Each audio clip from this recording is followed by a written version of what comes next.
تأويله وما يعلم تأويله إلا الله والراسخون في العلم يقولون آمنا به كل من عند ربنا وما يذكر إلا أولو الألباب ربنا لا تزغ قلوبنا بعد إذ هديتنا وهب لنا من لدنك رحمة إنك أنت الوهاب صدق الله العلي العظيم. سورة المباركة الفاتحة.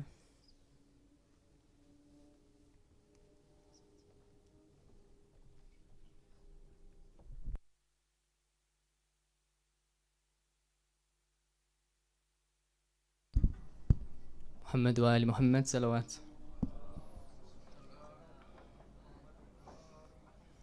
Brothers and sisters, Assalamu alaikum wa rahmatullahi wa barakatuh. Today, Friday the 29th of July 2022 is the eve of the 1st of Muharram 1444. A few announcements. The ladies' morning Majlis will start from tomorrow, Saturday the 30th of July. The program will start at 10 a.m. with Quran and the Majlis by Zakira Banin Mirali. The children's Muharram program will start tomorrow as well in the annex, Saturday the 30th of July at 10 a.m.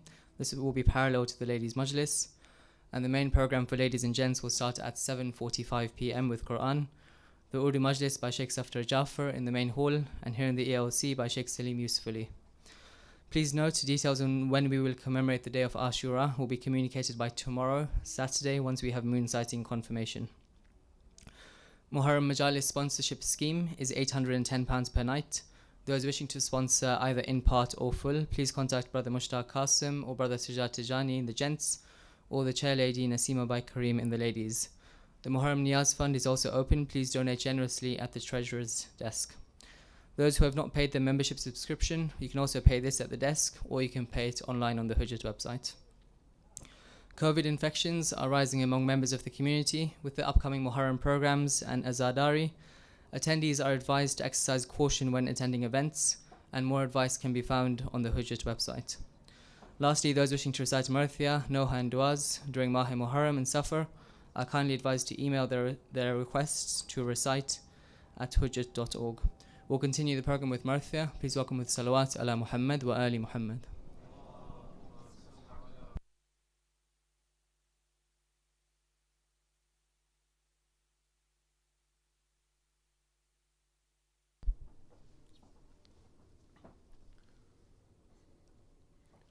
Salawat.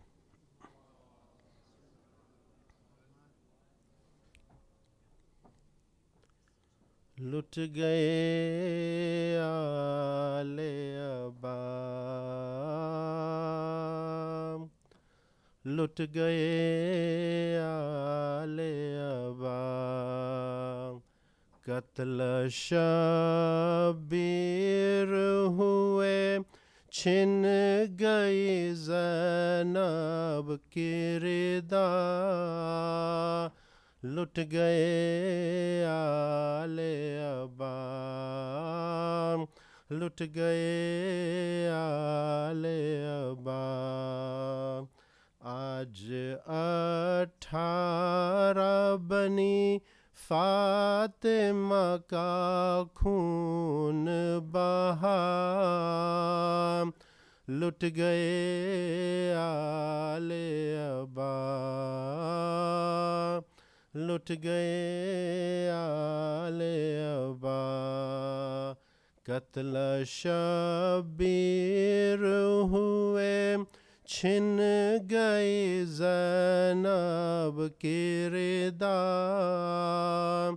लुट गए आले अबा, लुट गए आले अबा।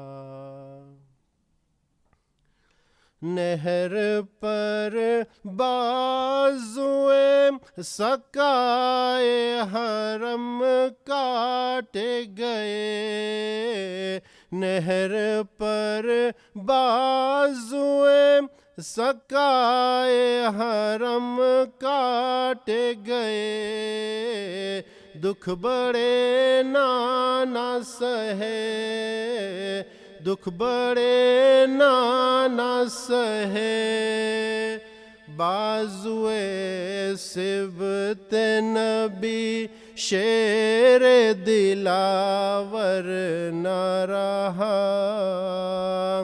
لٹ گئے آل ابا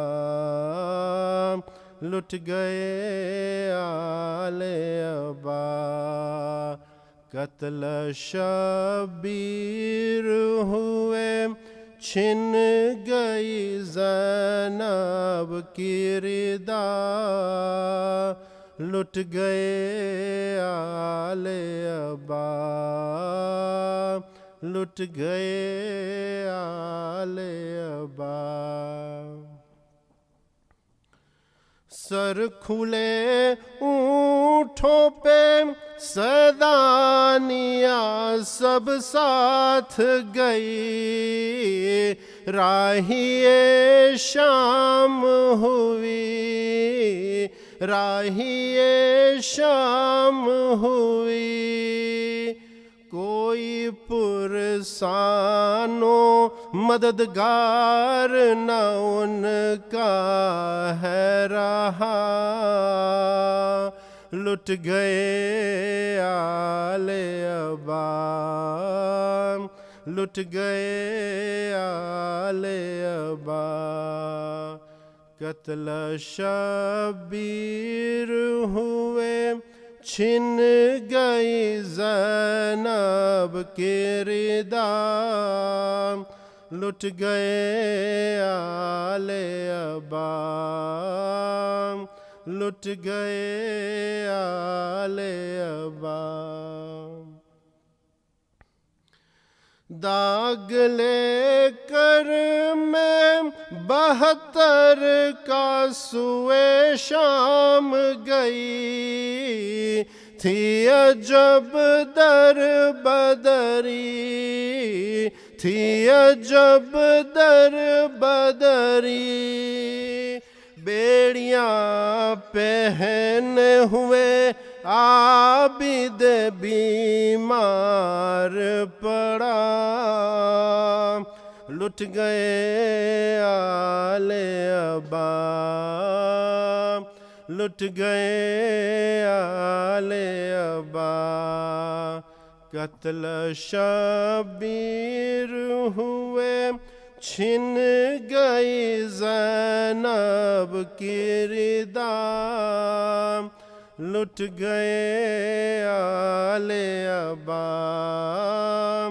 لٹ گئے آل ابا لاش اصغر کو لیے دیڑی پہ بحال تباہ شاہ نے دیے صدا شاہ نے دیے صدا نن معصوم کی گردن پہ لگا تیر جفا لٹ گئے آل ابا لٹ گئے آل ابا قتل شبیر ہوئے چھن گئی زینب کی ردا لٹ گئے آل ابا لٹ گئے آل ابا آج 18 بنی فاطمہ کا خون بہا لٹ گئے آل ابا لٹ گئے آل ابا محمد و آل محمد صلوات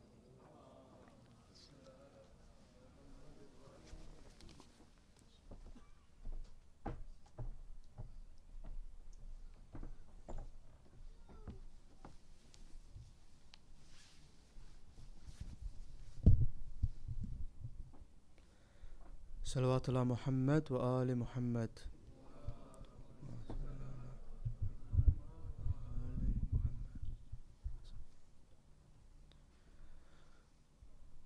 The moon of Muharram,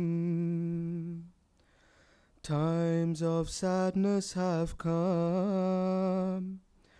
The crescent has now arrived, casting gloom on Karbala, casting gloom on Karbala. The moon of Muharram, times of sadness have come. The crescent has now arrived, casting gloom on Karbala, casting gloom on Karbala. Betrayal by the Kufans set this moon on its course. They called out for a guide, treachery with no remorse. Muslim and his sons, what a tragedy, what a calamity. The moon bleeds as it sees, the moon bleeds as it sees. On the 9th it heard the prayers of those pure souls, fought the rising sun as for this could be its role. Akbar's adhan so clear filled this moon with fear. How can I arise and see the children's tears, see the children's tears? It saw the 6-month child, no water but an arrow. That night it shone its light on Rabab filled with sorrow. To see my Asghar I crave, I hear nothing but his cries. Oh son, please don't rise, don't come see this sight, don't come see this sight. The moon of Muharram, times of sadness have come. The crescent has now arrived, casting gloom on Karbala, casting gloom on Karbala. Witnessed it the trampling on Sham-e-Ghariba, saw that night the terror, bodies scattered afar, tents looted and on fire, earrings snatched from Ruqayya. This moon in such pain, this household in chains, this household in chains. The moon of Muharram, times of sadness have come. The crescent has now arrived, casting gloom on Karbala, casting gloom on Karbala. From this month my baby had to world availless. Zahra's grave is restless for her daughter, her princess, the cloak of purity. For this mother so holy, beloved of Fatima, paraded in the bazaar, paraded in the bazaar. O moon of Muharram, times of sadness have come. The crescent has now arrived, casting gloom on Karbala, casting gloom on Karbala. Salawatullah Muhammad wa Ali Muhammad.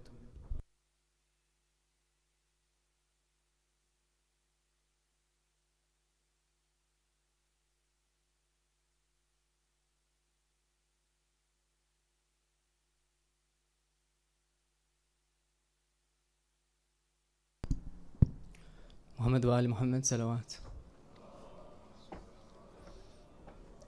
Brothers, just before we continue with the program, there's just a few spaces at the front and we're trying to minimize disruption so that when people enter later, they can at least fill in from the back. So if you don't mind, just please moving as far forward as possible with the salawat ala Muhammad wa Ali Muhammad. As many of you will be aware that we'll be joined, alhamdulillah, by Sheikh Salim Yusufali for this Ashra-e-Muharram series. For those of you that don't know him well, there's a few lines of introduction before he has his first lecture. So Sheikh Salim was born and raised in America. He studied his bachelor's and master's in computer science, and he has a doctoral degree in educational leadership. After working in Silicon Valley for a number of years, in 2004 he went to the Hawza of Qum to pursue his studies further. And from 2014 to 2019 he served as the spiritual guide for a full-time Islamic school in the Toronto area. He currently resides in San Jose, California with his family. He's the assistant resident alim of Sabah Islamic Center and is the dean of mission of Rise Academy, a full-time Islamic school. Can we please welcome Sheikh Salim Yusufali for his first lecture in the series with the salawat ala Muhammad wa Ali Muhammad.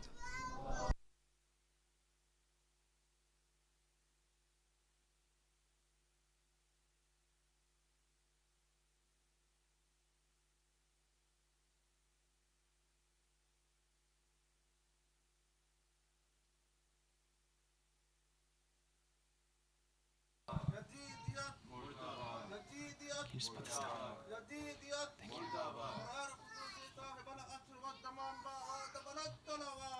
اللهم صل على محمد وعلى محمد.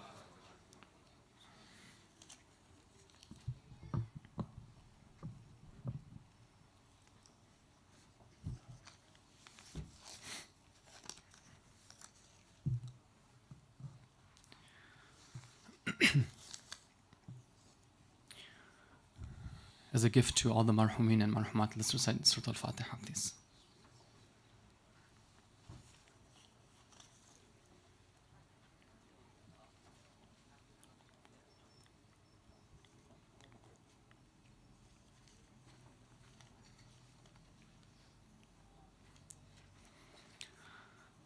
أعوذ بالله من الشيطان الرجيم.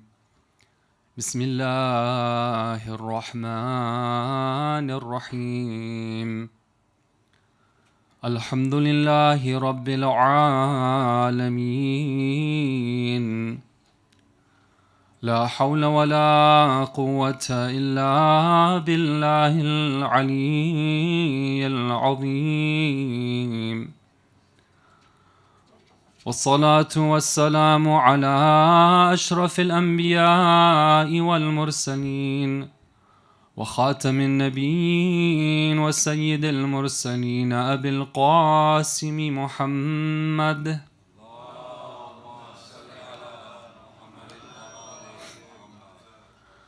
وعلى آل بيته الطيبين الطاهرين المعصومين المظلومين ولعن الله الدائم على أعدائهم أجمعين من يومنا هذا إلى قيام يوم الدين. السلام على الحسين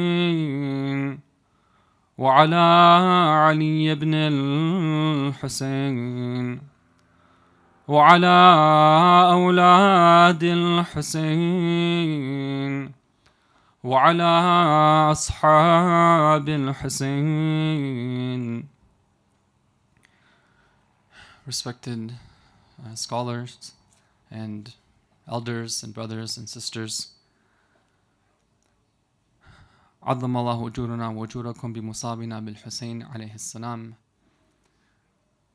I begin by, first of all, sending my salam and my condolences to our beloved master and leader, the awaited Imam of our time, Ajjalallahu Farjahu Sharif. Sallu ala Muhammad wa ali Muhammad.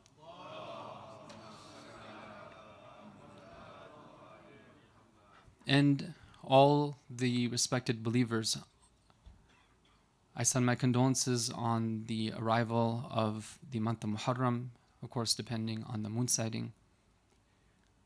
In Hadith, brothers and sisters, we're told that for our leaders, the arrival of this month, the sighting of the moon, was a transformational experience.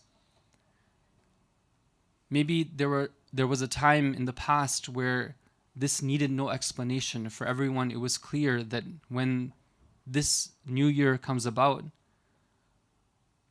unlike what most other cultures do in terms of a new year and celebration, for the followers of the Ahlul Bayt alayhimus salam, it is a time of transformation. But in these days, it's very important for us to remind ourselves about what we are doing and why we're doing it, in order to be able to continue this tradition and to deepen and to further it. So our masters, the Ahlul Bayt alayhimus salam, they would take this time very seriously. In one narration that's mentioned in our books of hadith, we're told that our 8th Imam alayhi salam says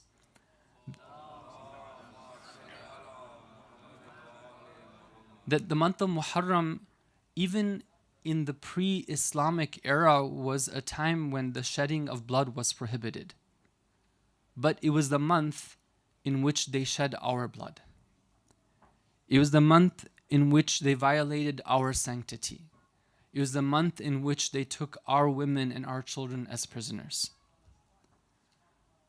And then he says something very beautiful. He says, فَعَلَى مِثْلِ الْحُسَيْنِ فَلْيَبْكِ الْبَاكُونَ, which in a poetic way would say that if there's anyone who wishes to shed a tear, then let them shed a tear for the likes of Hussein alayhi salam. Then he describes the benefit of doing so. He says that somebody who is able to shed tears for Imam Hussein alayhi salam, it is an atonement for great sins. That is just one of the benefits of shedding the tear. And then he describes how his father, the 7th Imam alayhi salam, would be during this time. He says that my father would not be seen in the state of being joyful and jovial during this time. And as the days would progress, his grief would increase until it reached its climax on the 10th day of the month, in which it would be the day of his musibah and his huzn, his tragedy and his grief would be felt on that day in particular. And then he would say that هو اليوم الذي قتل فيه الحسين. This is the day in which Hussein alayhi salam was killed. So when we gather together for these commemorations, they have incredible value. They are completely taking the seerah, the way of life of the great ones, and putting into practice at our times. What are we trying to get out of these? What is the purpose of them? I want to share with you some points of guidance from our great scholars. Just briefly, before I launch into introducing the topic for our 10, 11 nights, inshallah, I just want to mention a few points from our great scholars where they describe to us some of the outcomes that we would like to have and some things that we would want to stay away from during this time. Inshallah, you can help me with a salawat ala Muhammad wa ali Muhammad.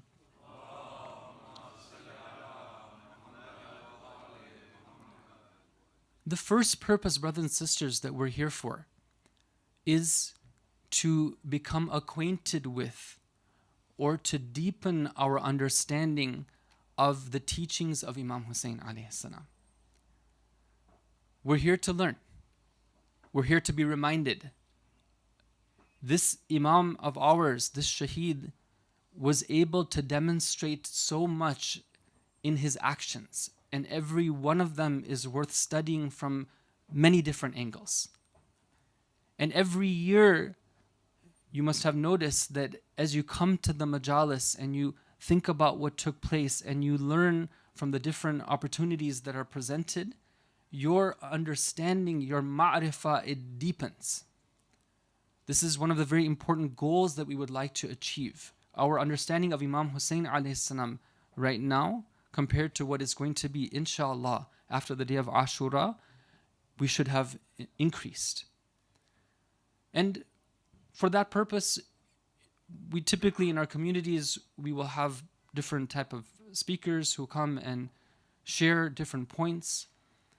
That is the reason why I'm here, inshallah, to be at your service during this time. I'm very grateful to Allah Ta'ala for this opportunity and grateful to the community for giving me this opportunity.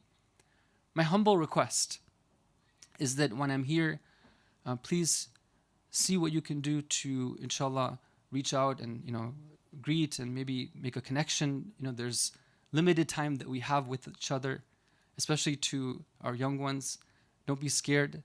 I always like to say this, that sometimes we have a mistaken understanding of people who dress up with this uniform, which is a sacred uniform. Sometimes there's a mistaken understanding that they are like a museum relic. What do you do with a museum relic is that you go and you see it, you stay away from it a little bit distance, like everyone is sitting right now, and then you go away. You never come close, you never interact, you never spend time too much. Otherwise, alarm bells are going to ring.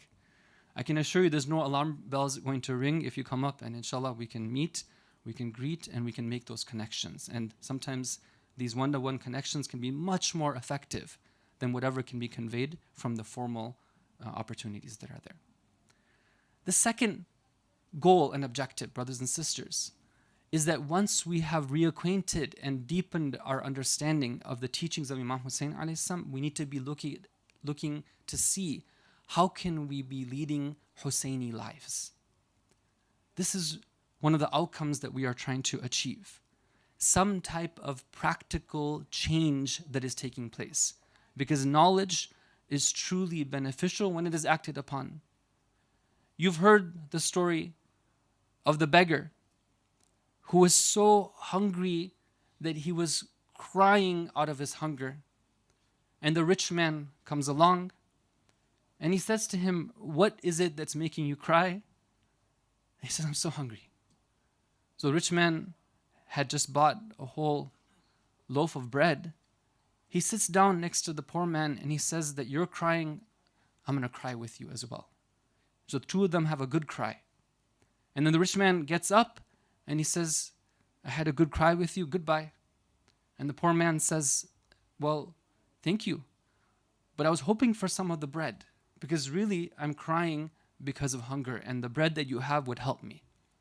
The rich man says that I can give you my tears, but I can't give you my bread. That's for me, the tears are for you. That's not the way we want to be. Inshallah, we are here to offer our tears. We are here to offer our sacrifice. We're here to offer our sweat and our blood in terms of the amount of efforts that take place in running programs like this. The brothers and sisters who are involved with these, may Allah reward them for their tireless efforts. But we want more than that as well. How can we lead the Husseini lifestyle? And the third goal that our great scholars encourage us to think about is this, that how can we think about the larger goals of Islam and how to achieve those? Preparation for the Imam of our time, the revival and the reformation of Islam, introducing Islam to those who are hungry for guidance and they don't know about this beautiful teachings. This is one of the third goal that we would say we want to, inshallah, achieve from our gatherings. Now, at the same time, our respected scholars, may Allah preserve them, they also say that we should be careful about a couple of things. What are those things? One of them, they say that when it comes to these gatherings, we should avoid doing what's called ifrat and tafrit, meaning avoid going to the extremes. What does it mean to go to the extreme? It's not that, of course, we know that there's no limit when it comes to the love of Imam Hussein alayhi salam. There's no limit when it comes to my passion for being a Husseini. But when it comes to my practice, I have to realize that Allah Ta'ala has given me responsibilities. And I want to make sure that my commemoration for Imam Hussein alayhi salam does not prevent me from performing my other responsibilities. During these days and nights, I still want to make sure that I have time with my family, at least at the level of discussing and sharing and exchanging experiences. Sometimes we hear from complaints from the families. They say that for 40 days, or maybe 60 days, or 68 days, or whatnot, we basically say khudafis to one another. Because every day the ladies will be going one place and the men will be going to another place. Now, alhamdulillah, mashallah, I love that spirit. But let's try to look at it from a balanced perspective. What will be the long-term implications on my family?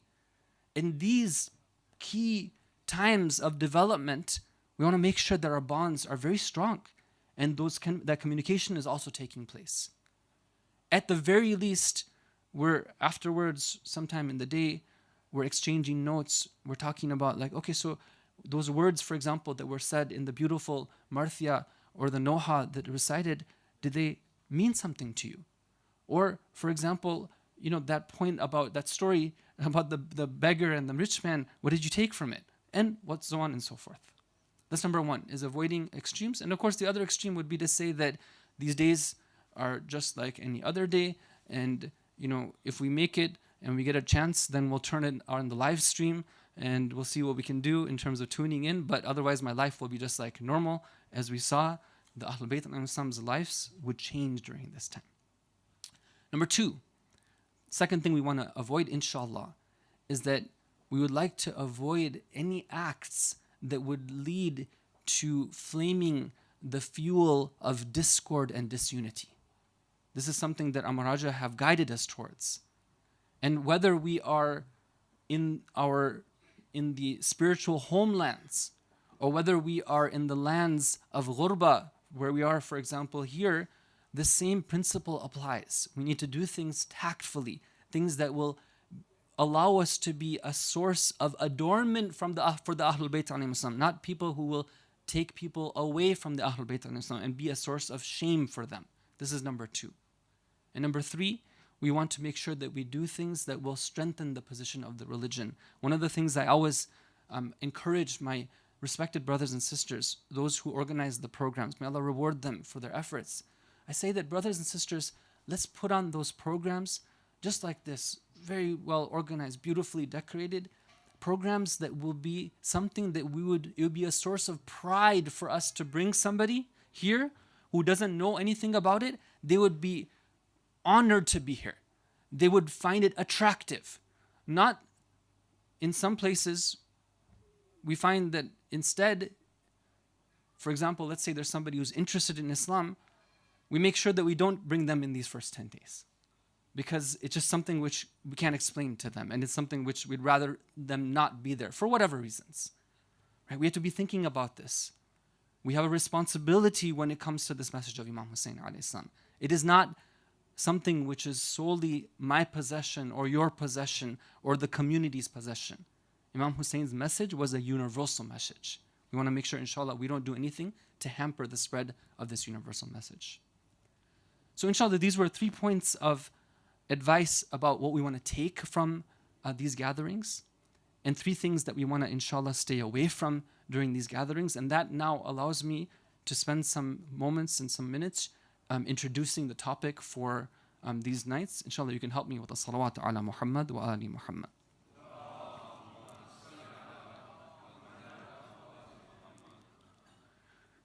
The title of the series is Karbala, the Enlightened Journey.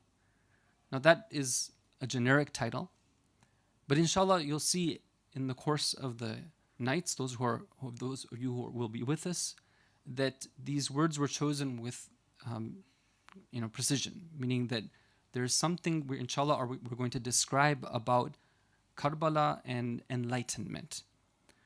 Now, in order to introduce the topic, I want to take us to the years leading up to the tragedy of Ashura.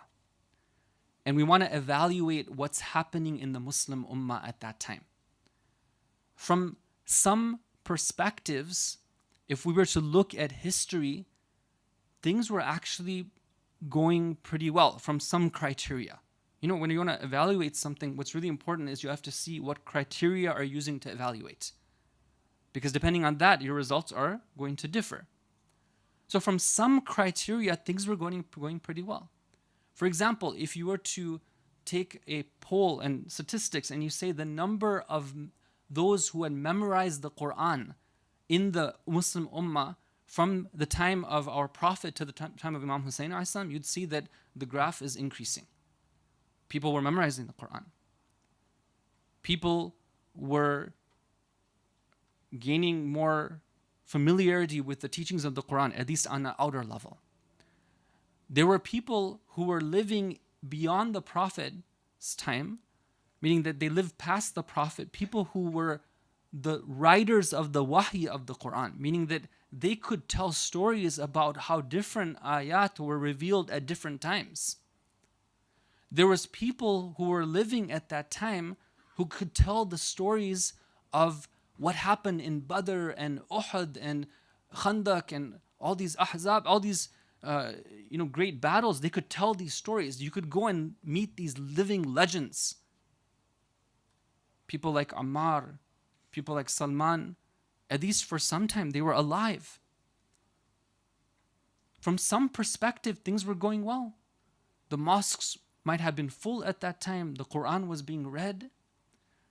There were even people who were there who, let's say people didn't understand the position of the Ahlul Bayt being the divine representatives, at least they could go and say that these are the family of the Prophet. And they could go and they could see them, they could interact with them. Right? Things were, from some perspectives, they were looking pretty good. But you and I know that at the same time that these apparent manifestations of Islam, maybe they were going in a good direction, at the same time there was a deep sickness that was growing in the Muslim Ummah at that time. And it's this sickness that I want to kind of dig into. I want to try to see if we can use a word to describe this sickness. But in order to do that, I would like to first take us to the Quran, where Allah Ta'ala, in 4 verses of the Quran, He mentions a particular term, which inshallah we're going to be using throughout the course of these lectures. What is this term? Let me mention a couple of these ayat.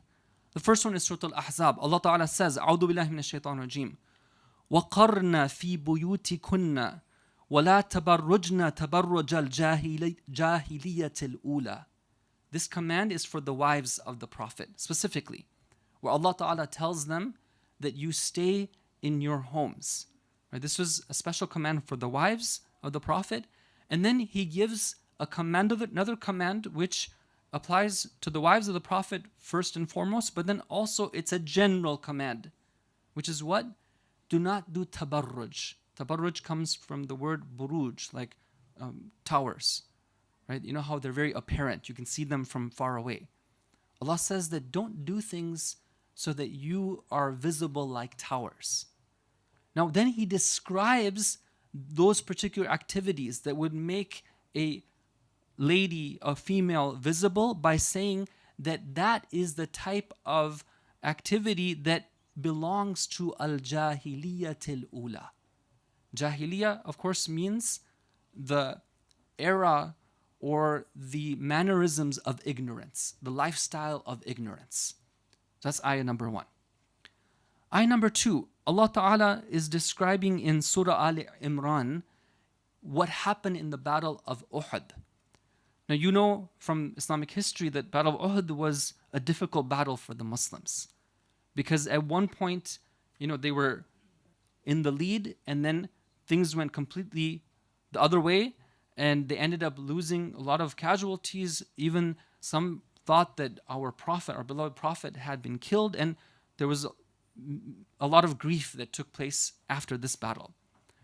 So what happened? Allah Ta'ala describes the people at that time, and He says that there was a group of amongst them قَدْ أَهَمَّتْهُمْ أَنفُسُهُمْ يَظُنُّونَ بِاللَّهِ ظَنَّ الْجَاهِلِيَةِ.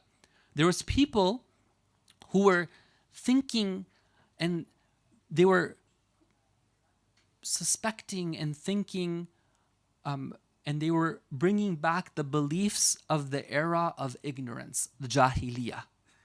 Okay, what's the story behind that? It's very interesting.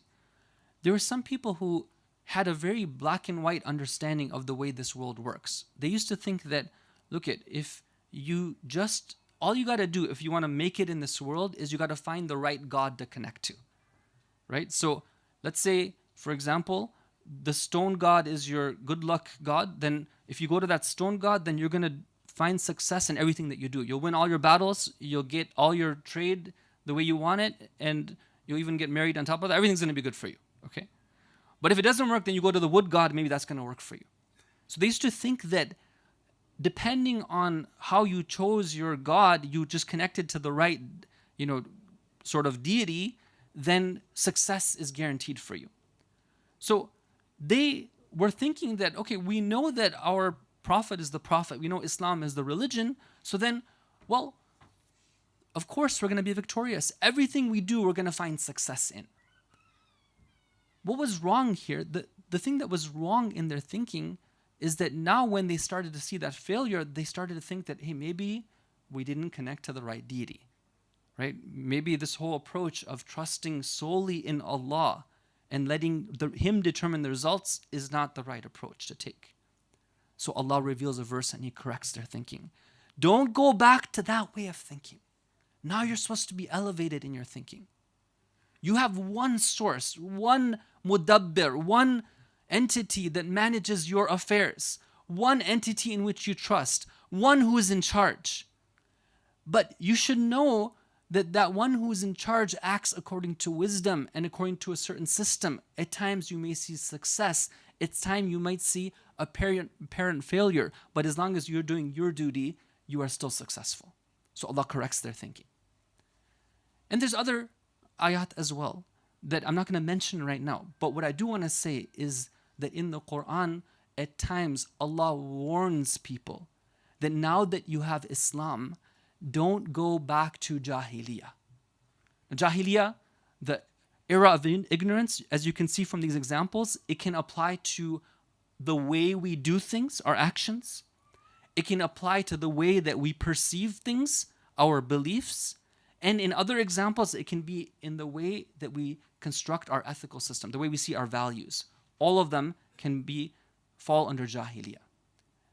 Now, it's very interesting, brothers and sisters.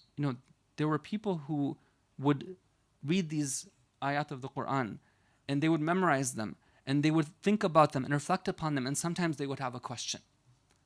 So in this case, I'm sure there's a question that came to many of your mind, which was the following, that why is it that Allah describes the Jahiliyyah as being al-Jahiliyyat al-Ula? Why does He describe it as being the first Jahiliyyah? What does that mean? So this question was posed of the Ahlul Bayt to the Ahlul Bayt alayhim salam. And in riwayat, in ahadith, in narrations, we're told in a few of them, they say that the same way that there was a time of ignorance, there was a period and a lifestyle of ignorance, the same way that there will come again a period of ignorance as well.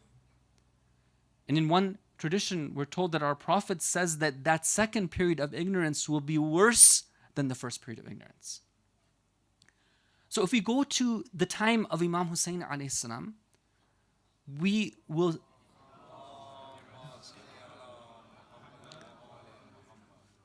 see, inshallah, in the course of these evenings, we'll see from various aspects. We'll look at it from the perspective of ethics, from family, from lifestyle, from the practice of religion. We'll look at it from their treatment of one another, from community, different angles. We're inshallah going to be able to see how it is that even though they had progressed in time, they had gone back when it came to what Islam was supposed to be. But we're not going to stop there, because that wouldn't be doing justice. Because what we want to do is we want to look at the past to understand the present and go to the future. So the last point I'll make tonight, brothers and sisters, is that the same way that there was a jahiliyyah, a period of ignorance that was seeping back into the community after the death of our beloved Prophet, the same way that in our times we're also dealing with a new era of ignorance. And for this, it's very important that we understand where we are and what shapes the type of thinking in the place that we are. Brothers and sisters, I'm going to just take you on a very brief journey in the history of how religion has been dealt with in the West, because we live here after all. And no matter how much we try, we are affected by the perspective that others have on religion. Religion at one time was considered a way of life. It was considered to be the be-all and of everything. Education was based on religion. Government was based on religion. Power was distributed according to religion. But you know that there was a time period where slowly the society moved away from religion. And that is called the Renaissance. And this era was a time of different thinkers looking at the teachings of Christianity at that time, seeing the flaws in it and saying that we need something else.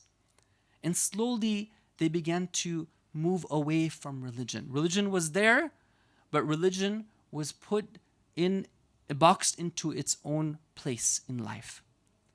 And so we see different thinkers, they don't want to openly say something against religion because people still felt attached to it. But what they started to say is that until now, you were told that you have a purpose in life, and your purpose is to worship God.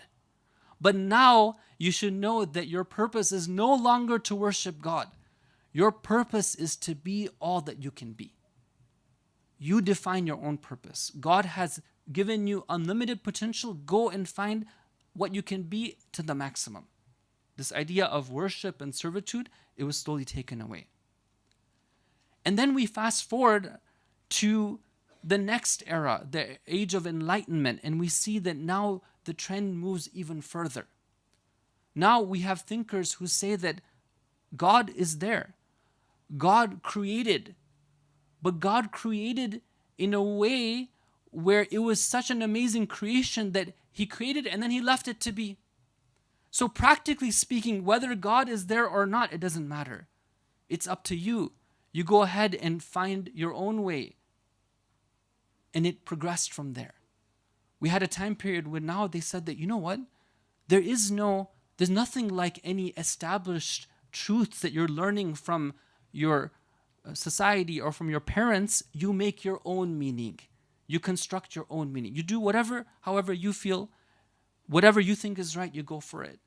And it leads up to what's called the postmodern era. And I'm going very fast through these things, but I'm just giving you like the highlights. The postmodern era, which is the one which we live in right now, where they say that, you know what, there is no such thing as meaning anymore. Religion is something which, if you believe that it's true, that's completely up to you. But the one thing we can say is that there is no truth. There's nothing which is absolute. Everyone unto his own. So what is the net result of that over time? Is that religion, which started out as being something which was affecting all part of our lives, it gets smaller and smaller and smaller. And now, when we think of religion, usually it's something which is on the level of like, well, you can be a religious person or you can be somebody who's into yoga, right? Or you can be somebody who's into Buddhist meditation. Or you can be somebody who, let's say, you don't do that, right? But you do sports instead. Meaning that it's completely a personal lifestyle, a personal choice. Now, when we come to the message of Imam Hussein alayhi salam, we see that Imam Hussein alayhi salam is as if he's crying out to us. Right? What is he telling us? He's telling us that, my dear followers, those of you who love me, please understand my message. My message was given back then when I told people that don't let religion be something which is just like how you take something and you taste it on your tongue and then you take it away. Religion is supposed to be something that you embrace, that you take, you understand, you apply when it comes to your life in all aspects, in our family, in our education, in our recreation, in our community, in the way that we look at this world. And inshallah, we hope that with the help of Allah, we'll be able to see and examine some of these teachings, inshallah. Sallu ala Muhammad wa ali Muhammad.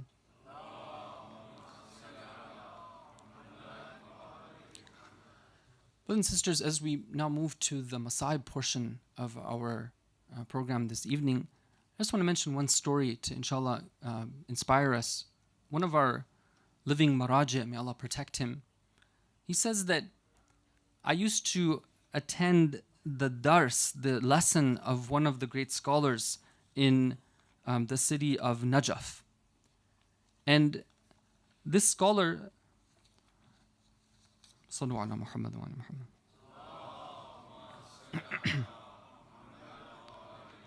by the name of Sayyid Abdul Hadi Ash-Shirazi, he says that one time my teacher, Sayyid Shirazi, they brought him the news that his brother-in-law had passed away. So he was obviously saddened by this news. But as he was sitting with us in our class, this marja says, he says that he started to tell us some things about the deceased. Because sometimes it's the tradition in Hausa that maybe for some reason somebody finds out about some special quality of one of the scholars, but then that scholar tells him, do not share this with anyone while I'm alive, because it will just create trouble. Now that his brother-in-law had passed away, he started to share some of the excellences and the merits and the stations that he had reached.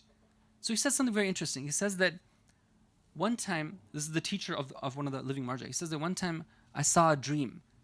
And in my dream, I was sitting in my room and I saw that I was visited by two very special, pure figures. And I recognized them to be none other than Imam Hussein alayhi salam and Abu al-Fadl Abbas alayhi salam.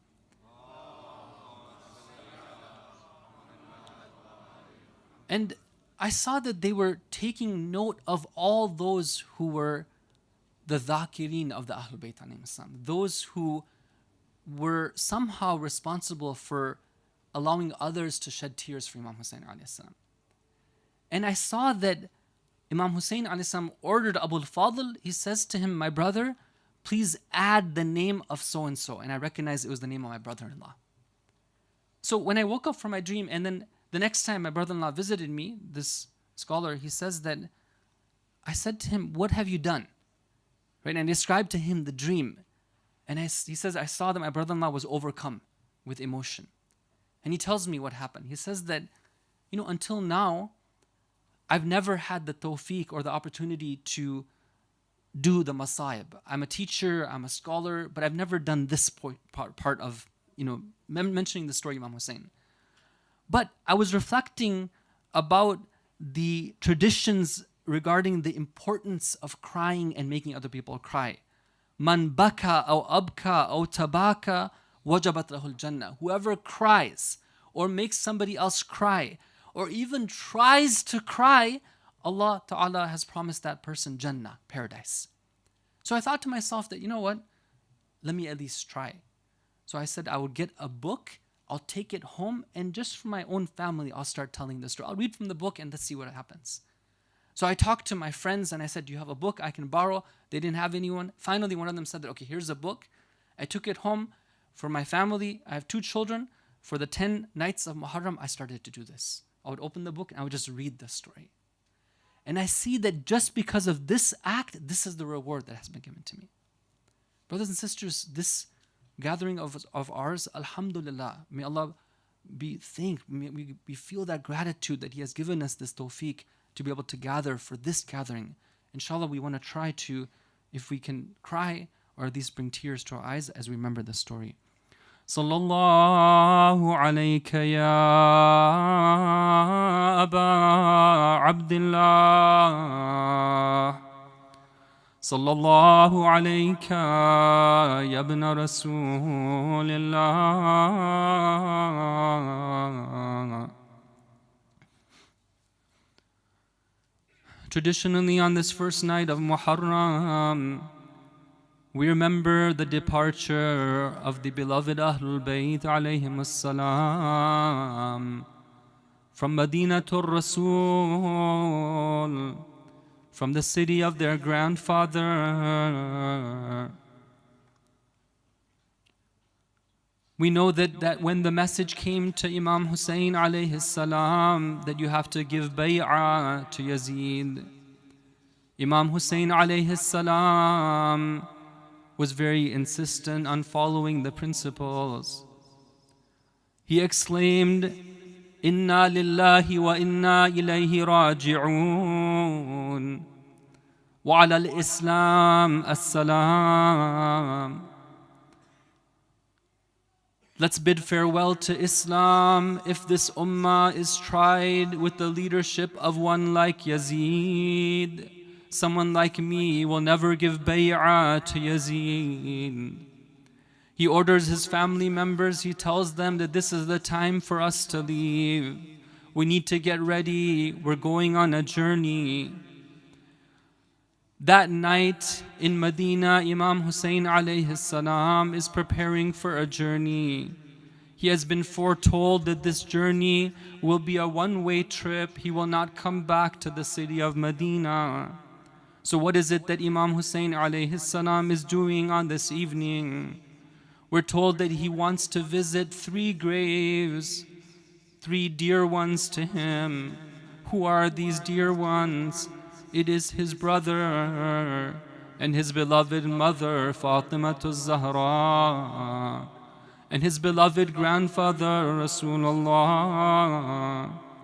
Brothers and sisters, let's remember one thing that we learn from the life of the Ahlul Bayt, that whenever they had any troubles or calamities come in their lives, they knew there was a place they could go to, a safe haven, some place they could turn to pour out their hearts.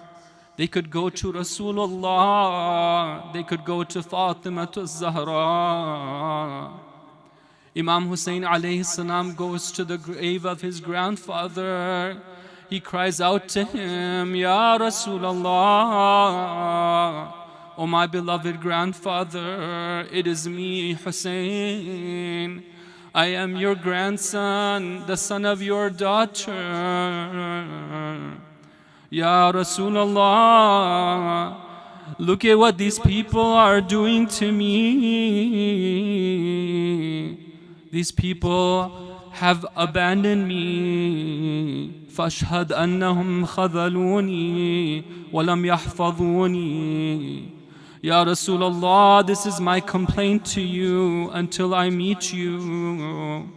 One of the narrations says that Imam Hussein alayhi salam sees Rasulullah in his dream. What is Rasulullah crying out? He is saying, "Habibi ya Hussein, oh my beloved Hussein. Oh my beloved Hussein, it's as if I can see you on the desert sand. The blood will cover you. You will be beheaded. And this will be the fault of this ummah." Imam Hussein alayhi salam is preparing to leave on that night. We are told that he would frequently recite the ayah of the Quran, Rabbi najjini min al-qawmi al-zalimeen. Oh my Lord, save me from these people who are unjust. We're told in the riwayah that the daughter of Imam Hussein alayhi salam said that never before has a family had to leave the city in a state of fear more than the fear we were facing on that night. After all, when you go on some type of journey, you know where you're going to go. You know that at one point you will return. But this is a journey they are going on. They don't know when they will return. They don't know what kind of hardships they will face. We have to say to her, "Oh Sakina, be patient, for there will come a time when the same caravan will return to Medina, but it will not have the same people in it. Your uncle Abbas will not be there. Your brother Ali Akbar will not be there. Oh Sakina, your father Hussein will not be there. Instead, a cry will go out, Ya Ahla Yathrib la muqama laha." O people of Medina, this is no longer a place to stay in. Let your eyes pour out in tears. If you want to know what's happened to Hussein, let me tell you. Hussein was beheaded in Karbala, and his head is being paraded in the streets. Allah la'anatullahi ala al-qawmi al-zalimin. وسيعلم الذين ظلموا أي منقلب ينقلبون.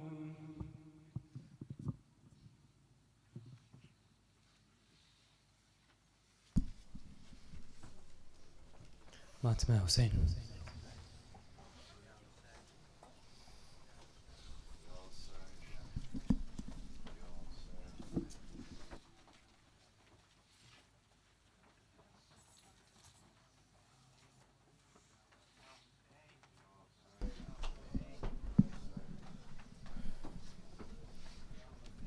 Ya Hussein, Ya Hussein, Ya Hussein, Ya Hussein, Ya Hussein, Ya Hussein, Ya Hussein, Ya Hussein, Ya Hussein, Ya Hussein, Ya Hussein, Ya Hussein.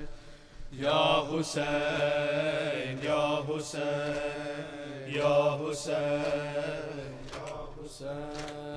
Ya Hussein, Ya Hussein, Ya Hussein, Ya Hussein, Ya Hussein. Muharram ke tu badli mein chala ja, ए चांद मुहर्रम के तू बदली में चला जा, ए चांद मुहर्रम के तू बदली में चला जा, ए चांद मुहर्रम के तू बदली में चला जा, ए चांद मुहर्रम के तू बदली में चला जा, ए चांद मुहर्रम के तू बदली में चला जा, ए चांद मुहर्रम के तू बदली में चला जा। तुझे देख के मर जाए ना, तुझे देख के मर जाए ना, बीमार है सुगरा, चांद मुहर्रम के तू बदली में चला जा, चांद मुहर्रम के तू बदली में चला जा, चांद मुहर्रम के तू बदली में चला जा। तुझे देख के मर जाए ना, तुझे देख के मर जाए ना, बीमार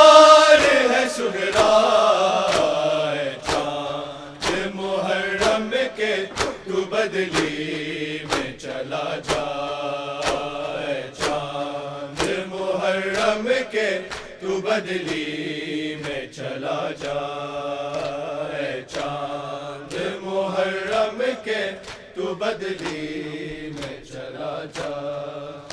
گر زہرا کا لٹنے کی خبر تو نے سنائی، تجھے دیکھ کے روتی ہے محرم میں خدائی۔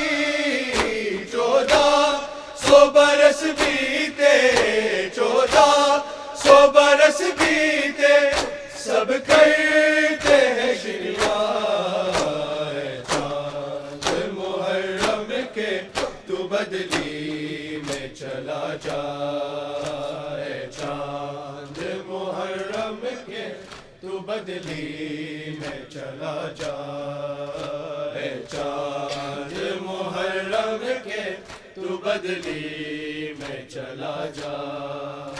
گھر زہرا کے لٹنے کی خبر تو نے سنائی، تجھے دیکھ کے روتی ہے محرم میں خدائی۔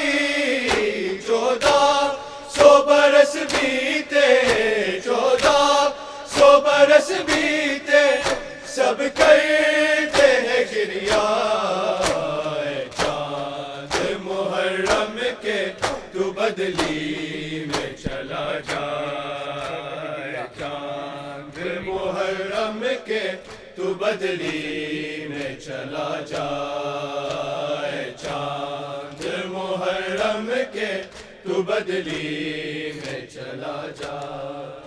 ملنے کے لیے بھائی کو بے چین بڑی ہے، کب سے علی اکبر کی یہ راہوں میں کھڑی ہے، بچھڑی ہے یہ مدت سے، بچھڑی ہے یہ مدت سے، اسے تو نہ نظر آئے، چاند محرم کے تو بدلی میں چلا جا، چاند محرم کے تو بدلی میں چلا جا، چاند محرم کے تو بدلی میں چلا جا۔ ملنے کے لیے بھائی کو بے چین بڑی ہے، کب سے علی اکبر کی یہ راہوں میں کھڑی ہے، بچھڑی ہے یہ مدت سے، بچھڑی ہے یہ مدت سے، اسے تو نہ نظر آئے، چاند محرم کے تو بدلی میں چلا جا، چاند محرم کے تو بدلی میں چلا جا، چاند محرم کے تو بدلی میں چلا جا۔ ویران گھروں میں نہ اسے نیند ہے آتی، اکبر کی جدائی ہے اسے خون رلاتی، قدموں کے نشان دانپ کے، قدموں کے نشان دانپ کے بیٹھی ہے سرے راہ، چاند محرم کے تو بدلی میں چلا جا، چاند محرم کے تو بدلی میں چلا جا، چاند محرم کے تو بدلی میں چلا جا۔ گن گن کے جو سغرانے یہ دل ہے گزارے، زندہ ہے تو اکبر کے وعدوں کے سہارے، دن رات تڑپتی ہے، دن رات تڑپتی ہے، اسے اور نہ تڑپائے، چاند محرم کے تو بدلی میں چلا جا، چاند محرم کے تو بدلی میں چلا جا۔ تو بدلی میں چلا جا. بھیا کی جدائی میں پریشان ہے رہتی, ہر روز یہ نانا کو رو رو کے ہے کہتی, اکبر سے ملا نانا, اکبر نہ ملا نانا, میں مر جاؤں گی تنہا. چاند محرم کے تو بدلی میں چلا جا, چاند محرم کے تو بدلی میں چلا جا, چاند محرم کے تو بدلی میں چلا جا. گن گن کے جو سغرانے یہ دن ہے گزارے, زندہ ہے تو اکبر کے وعدوں کے سہارے. دن رات تڑپتی ہے, دن رات تڑپتی ہے, اسے اور نہ تڑپا. چاند محرم کے تو بدلی میں چلا جا, چاند محرم کے تو بدلی میں چلا جا, چاند محرم کے تو بدلی میں چلا جا. یا حسین یا حسین یا حسین یا حسین یا حسین یا حسین یا حسین یا حسین یا حسین یا حسین یا حسین یا حسین. سر کو کٹا کے دین پہ, سر کو کٹا کے دین پہ, خود کربلا میں کر دیا تو نے حسین. یا حسین یا حسین یا حسین یا حسین یا حسین یا حسین یا حسین یا حسین یا حسین یا حسین. خالق تیرا ممنون ہے, خالق تیرا ممنون ہے, اور مرتضیٰ اور فاطمہ کے نور ہے. یا حسین یا حسین یا حسین یا حسین یا حسین یا حسین یا حسین یا حسین یا حسین یا حسین. بر محمد و آل محمد صلوات.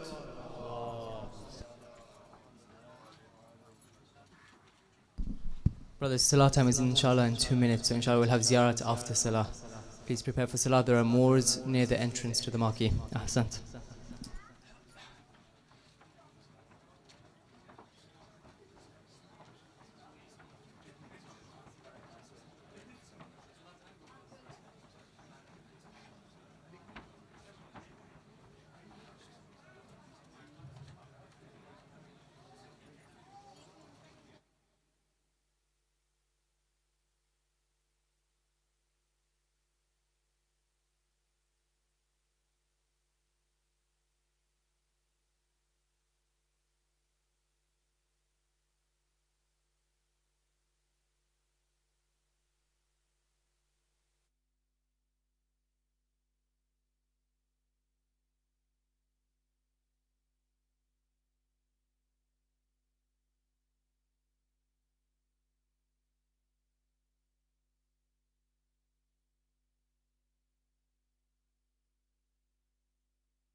سبحان الله والحمد لله ولا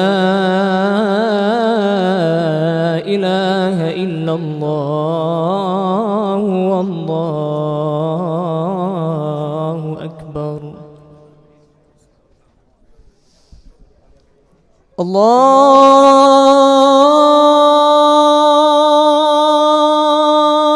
أكبر.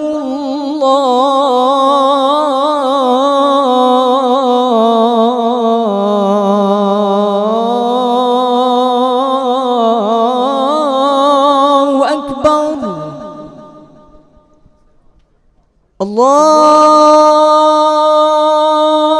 أكبر.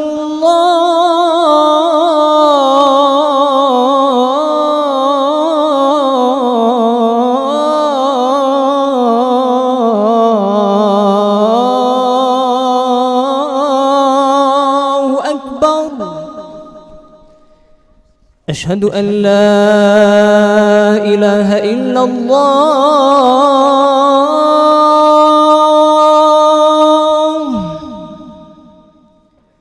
أشهد أن لا إله إلا الله.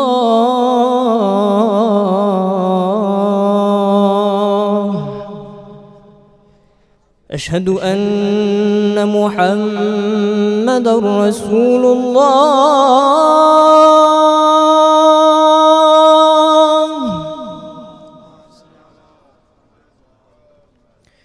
أشهد أن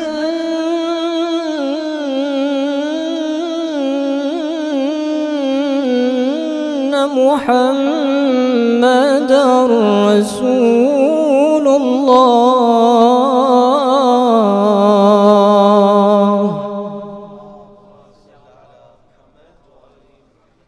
أشهد أن عليا ولي الله.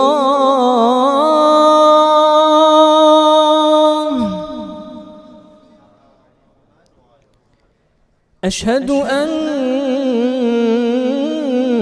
عليا حجة الله.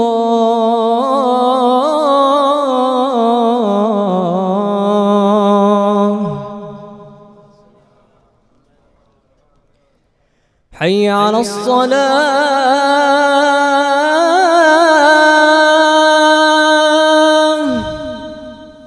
حي على الصلاة.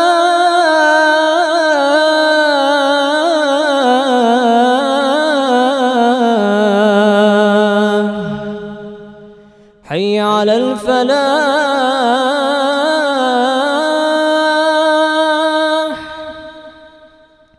حي على الفلاح.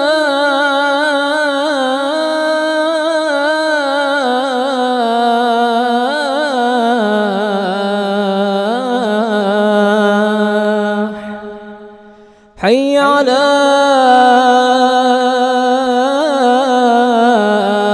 خير العمل. حي على خير العمل. الله أكبر.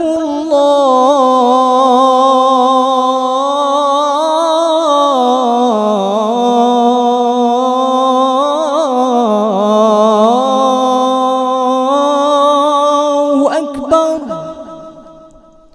لا إله إلا الله.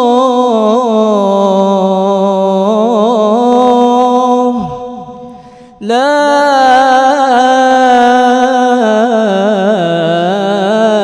إله إلا الله. وصلى الله على سيدنا محمد وآله وسلم.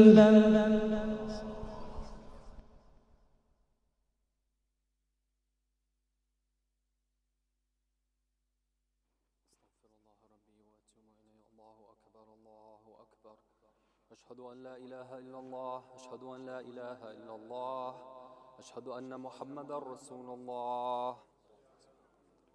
أشهد أن محمدا رسول الله. أشهد أن عليا ولي الله أشهد أن عليا حجة الله حي على الصلاة حي على الصلاة حي على الفلاح حي على الفلاح حي على خير العمل حي على خير العمل قد قامت الصلاة قد قامت الصلاة الله أكبر الله أكبر لا إله إلا الله الله أكبر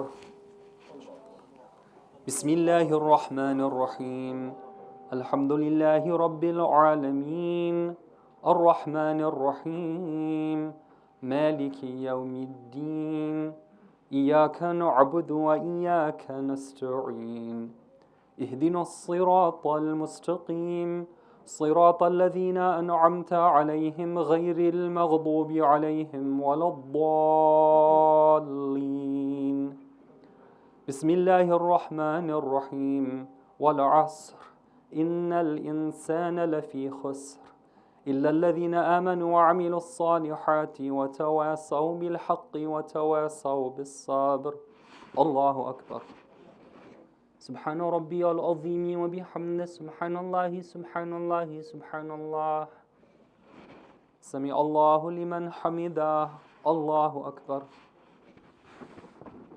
سبحان ربي الأعلى وبحمده سبحان الله سبحان الله سبحان الله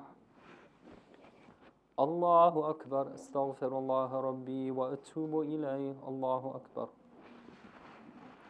سبحان ربي الأعلى وبحمده سبحان الله سبحان الله سبحان الله الله أكبر بحول الله وقوته أقوم وأقعد بسم الله الرحمن الرحيم الحمد لله رب العالمين الرحمن الرحيم مالك يوم الدين إياك نعبد وإياك نستعين اهدنا الصراط المستقيم صراط الذين أنعمت عليهم غير المغضوب عليهم ولا الضالين بسم الله الرحمن الرحيم قل هو الله أحد الله الصمد لم يلد ولم يولد ولم يكن له كفوا أحد الله أكبر اللهم صل على محمد وآل محمد اللهم إنا نشكو إليك فقد نبينا صلواتك عليه وآله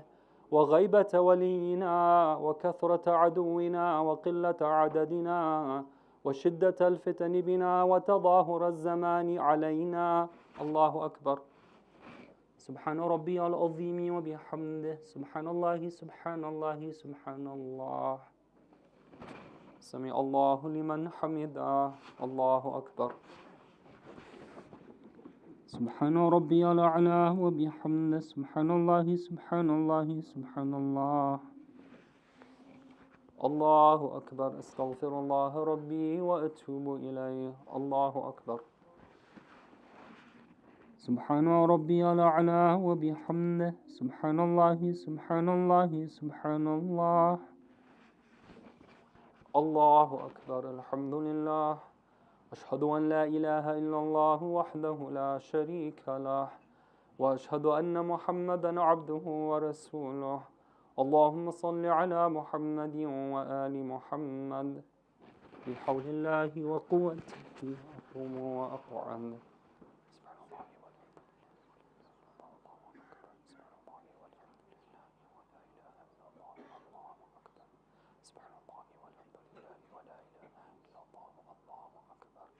الله أكبر سبحان ربي العظيم وبحمده سبحان الله سبحان الله سبحان الله سمع الله لمن حمده الله أكبر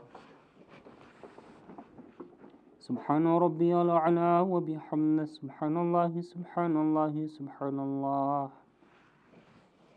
الله أكبر أستغفر الله ربي وأتوب إليه الله أكبر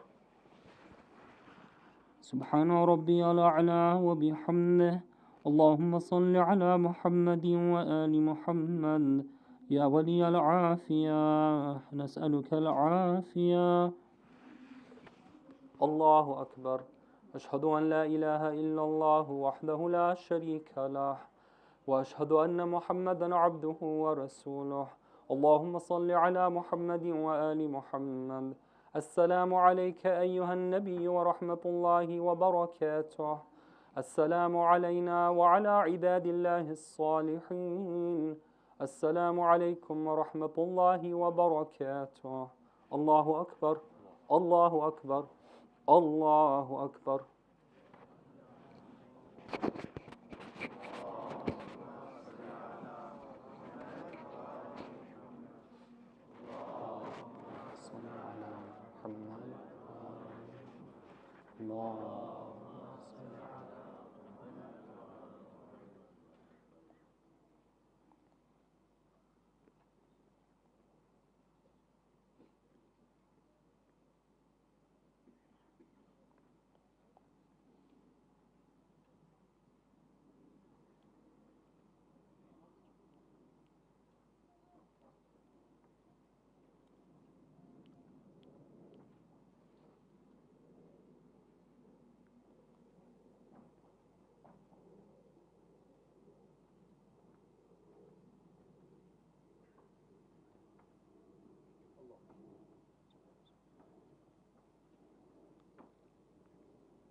أستغفر الله الذي لا إله إلا هو الحي القيوم الرحمن الرحيم ذو الجلال والإكرام وأتوب إليه. أستغفر الله الذي لا إله إلا هو الحي القيوم الرحمن الرحيم ذو الجلال والإكرام وأتوب إليه. أستغفر الله الذي لا إله إلا هو الحي القيوم الرحمن الرحيم ذو الجلال والإكرام وأتوب إليه. اللهم صل على محمد وآل محمد. بسم الله الرحمن الرحيم. اللهم إني أسألك موجبات رحمتك وعزائم مغفرتك والنجاة من النار ومن كل بلية والفوز بالجنة ورضوان في دار السلام وجوار نبيك محمد عليه وآله السلام. اللهم ما بنا من نعمة فمنك لا إله إلا أنت أستغفرك وأتوب إليك.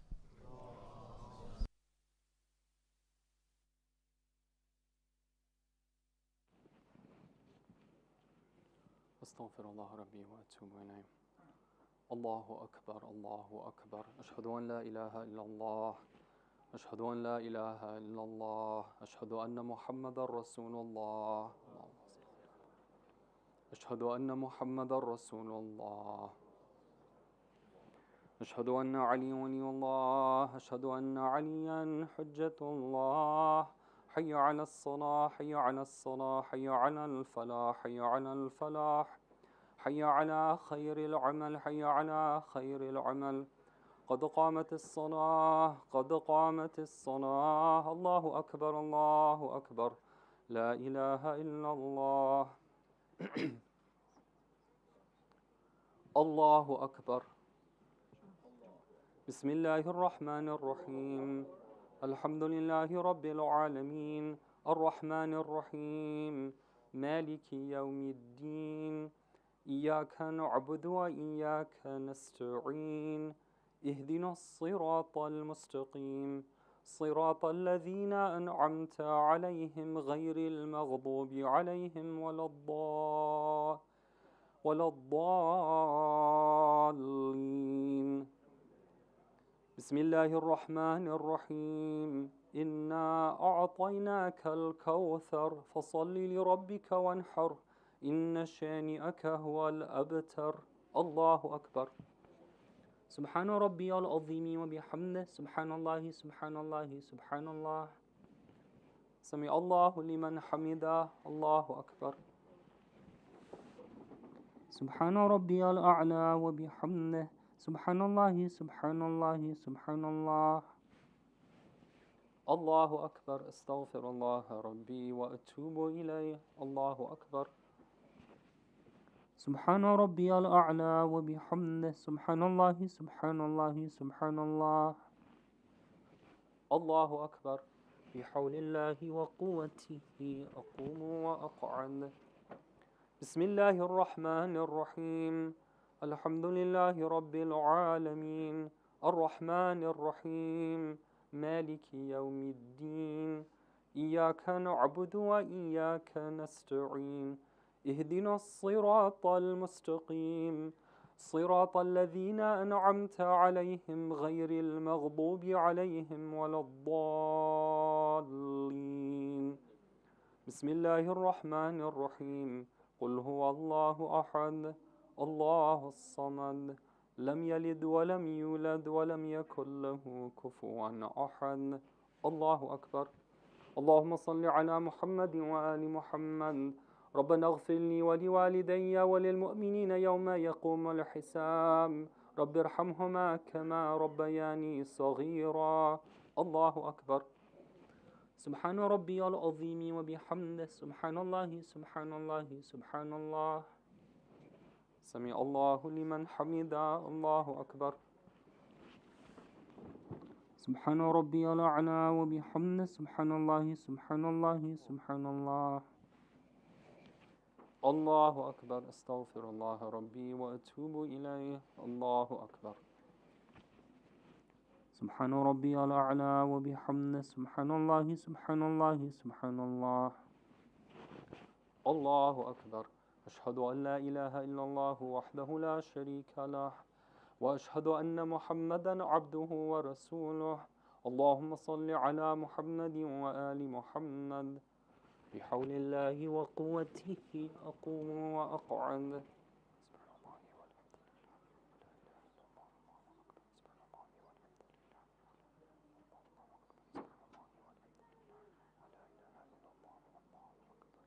الله أكبر. سبحان ربي العظيم وبحمده سبحان الله سبحان الله سبحان الله. سمع الله لمن حمده. الله أكبر. سبحان ربي الأعلى وبحمده سبحان الله سبحان الله سبحان الله. الله أكبر. أستغفر الله ربي وأتوب إليه. الله أكبر. سبحان ربي الأعلى وبحمده سبحان الله سبحان الله سبحان الله. الله أكبر. بحول الله وقوته أقوم وأقعد. سبحان الله والحمد لله ولا إله إلا الله والله أكبر. سبحان الله والحمد لله ولا إله إلا الله والله أكبر. سبحان الله والحمد لله ولا إله إلا الله والله أكبر. الله أكبر. سبحان ربي العظيم وبحمده سبحان الله سبحان الله سبحان الله. سمع الله لمن حمده. الله أكبر. سبحان ربي الأعلى وبحمده سبحان الله سبحان الله سبحان الله. الله أكبر. أستغفر الله ربي وأتوب إليه. الله أكبر. سبحان ربي الأعلى وبحمده سبحان الله سبحان الله سبحان الله. اللهم صل على محمد وآل محمد يا ولي العافية نسألك العافية. الله أكبر. أشهد أن لا إله إلا الله وحده لا شريك له وأشهد أن محمدا عبده ورسوله. اللهم صل على محمد وآل محمد. السلام عليك أيها النبي ورحمة الله وبركاته. السلام علينا وعلى عباد الله الصالحين. السلام عليكم ورحمة الله وبركاته. الله أكبر. الله أكبر. الله أكبر.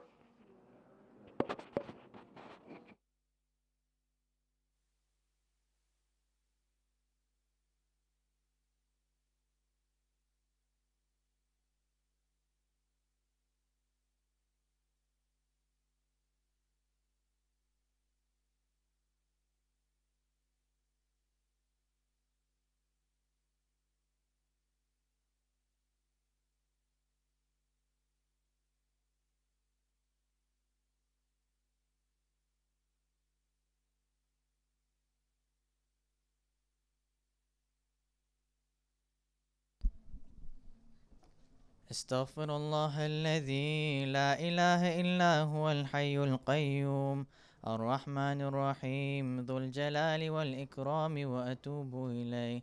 استغفر الله الذي لا إله إلا هو الحي القيوم الرحمن الرحيم ذو الجلال والإكرام وأتوب إليه. استغفر الله الذي لا إله إلا هو الحي القيوم الرحمن الرحيم ذو الجلال والإكرام وأتوب إليك. اللهم صل على محمد وآل محمد. بسم الله الرحمن الرحيم.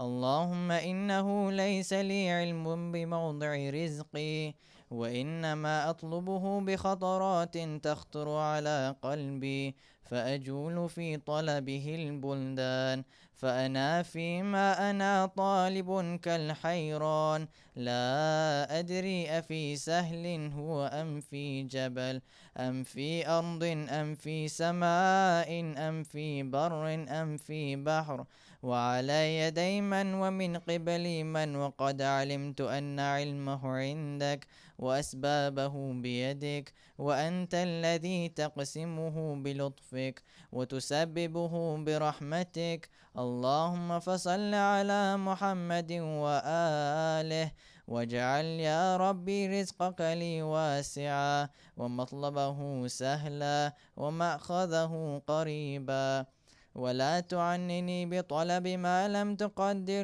لي فيه رزقا فإنك غني عن عذابي وأنا فقير إلى رحمتك، فصل على محمد وآله وجد على عبدك بفضلك إنك ذو فضل عظيم.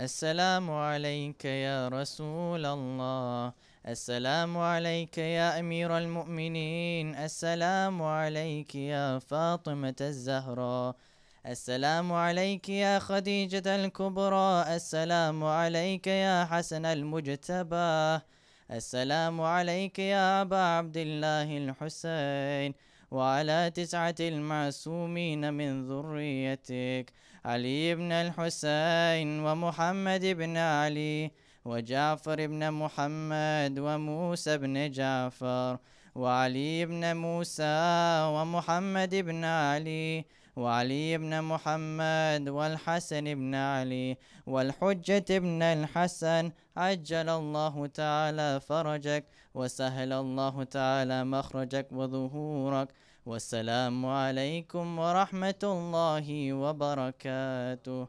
بسم الله الرحمن الرحيم. اللهم كن لوليك الحجة ابن الحسن صلواتك عليه وعلى آبائه في هذه الساعة وفي كل ساعة وليا وحافظا وقائدا وناصرا ودليلا وعينا، حتى تسكنه أرضك توعا وتمتعه فيها طويلا برحمتك يا أرحم الراحمين.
Brothers, if you can please be seated so tabarak can be served. Please be seated so the chai can be served.